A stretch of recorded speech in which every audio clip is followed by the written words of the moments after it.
ये हमारे कार्यक्रम के अंतिम गीत है भैया। लास्ट गीत सुबह के लगभग 6 बज चुके हैं। कार्यक्रम को यहीं पे समापन करेंगे।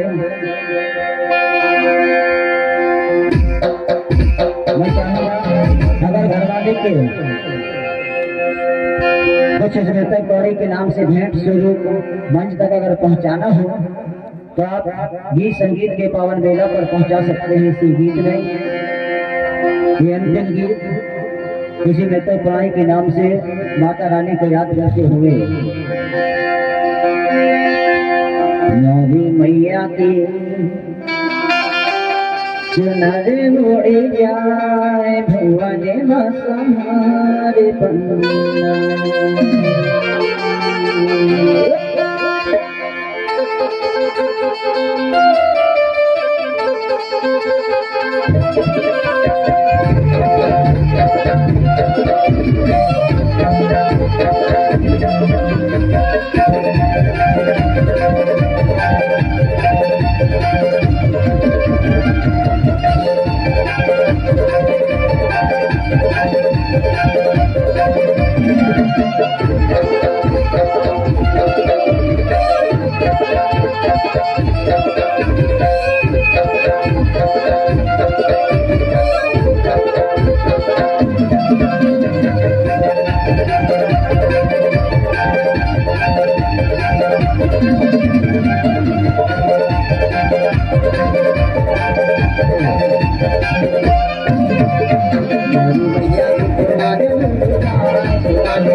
जन्म